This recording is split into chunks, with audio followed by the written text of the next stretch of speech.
Hi guys, welcome to Walking the Way. So this is a series of videos on self-development. It could be anything in that field, so we could be talking about meditation, philosophy, creativity, inspiration, mindfulness, anything that I really consider to come under the self-development umbrella. And I'll be sharing my experiences, what I've learned from those experiences, and some of my opinions. And, perhaps even talking about things like scientific studies and things if they're relevant. So I hope you enjoy the video. If you do, please like, comment and subscribe and let me know what you thought. And, thank you for watching.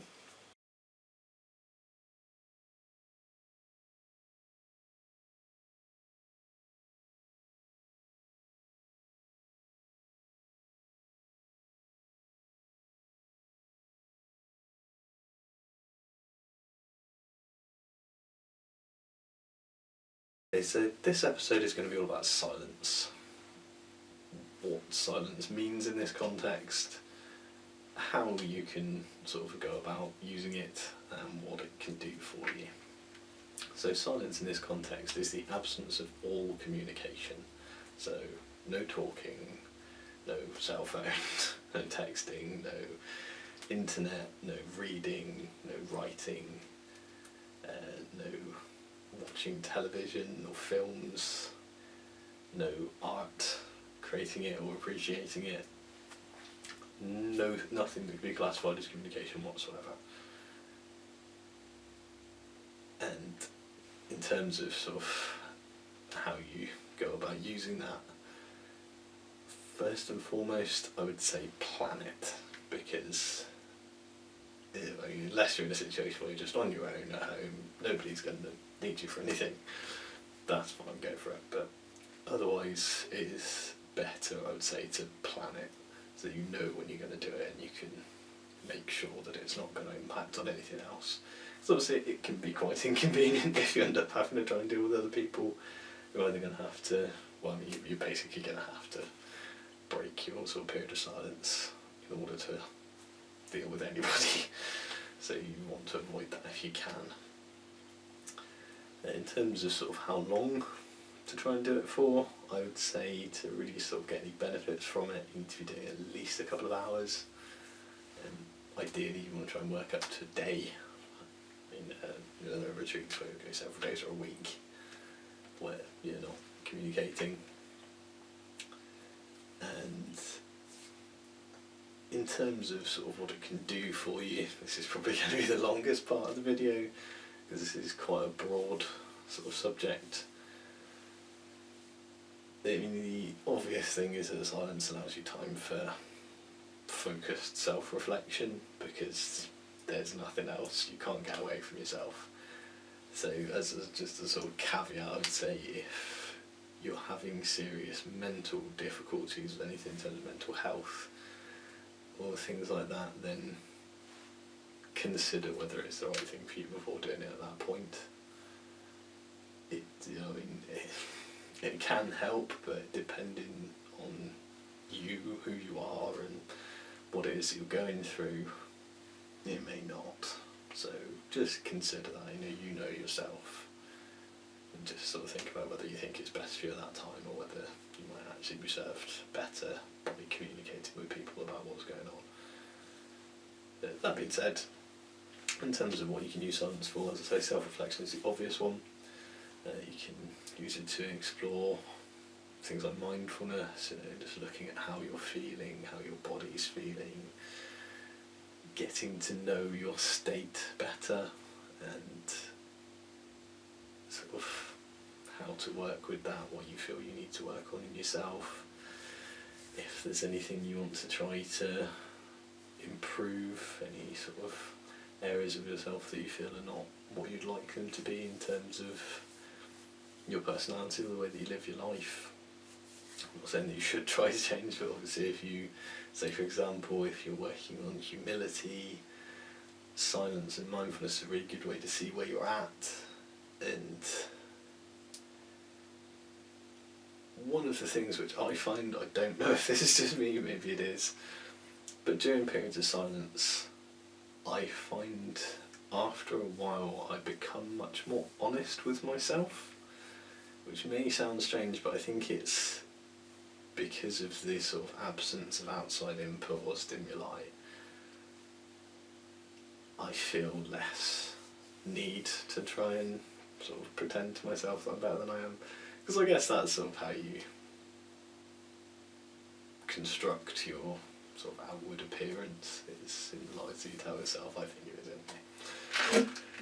So that's one of the benefits which I find with it. And that obviously makes mindfulness and self-reflection much more productive. And I mean, it is mainly self-development things that you can use silence for.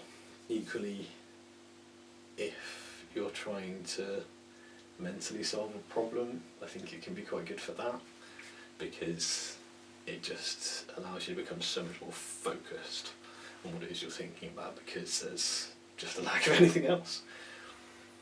One of the other things that I would say with silence is try to do it in quite a bland environment.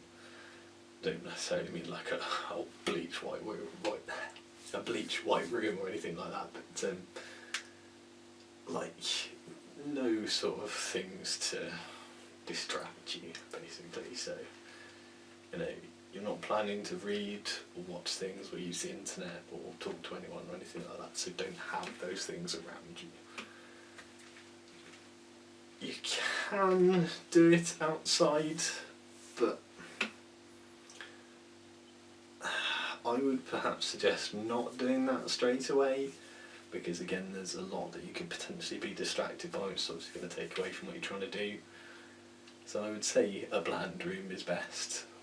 You know, perhaps a bedroom or something, just take books out of it if you can, or something like that, or you know, use your spare room or something if you have one, or you know, just go and sit in a garage or whatever, anything that works for you basically.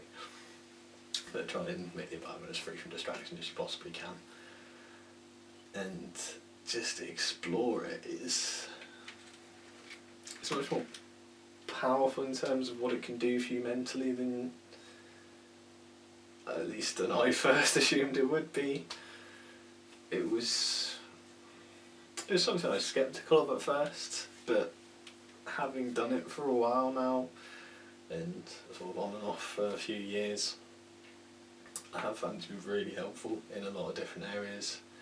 As I say, the main advantage is just focus. You can really sort of get down into things mentally so much better after a period of silence. It's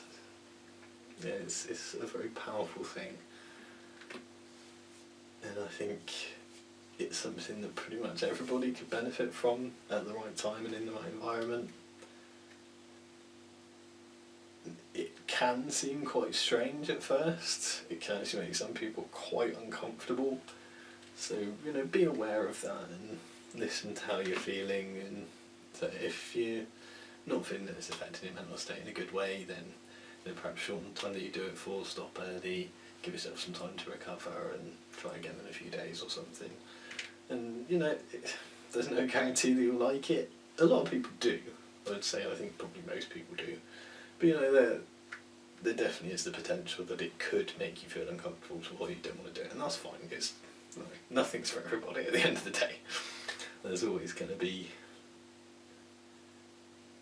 certain people who don't get on with things, and that's absolutely fine. You know, there's plenty of other ways that you can do things like this, meditation and all sorts of other things that you can do instead, where you just focus on one thing rather than sort of the absence of all communication, because I appreciate it can be a scary thing for some people, can potentially make people anxious and things like that, but I'd say it's well worth a try. But you know, do stay in touch with yourself and make sure you don't push yourself past what you're comfortable with. I don't think that's going to do you any good in this situation. To a degree, obviously it does involve getting outside your comfort zone, but I think being outside your comfort zone and being uncomfortable are two different things. So pay attention to the difference between those and make sure you're taking care of yourself.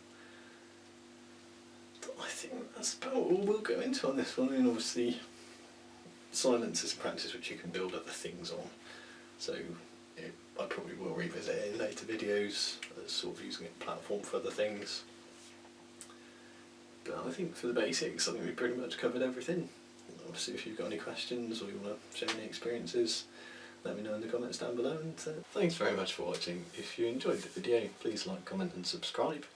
And my Twitter's also in the description if you'd like to follow me on there. It's @AdamMPhillip.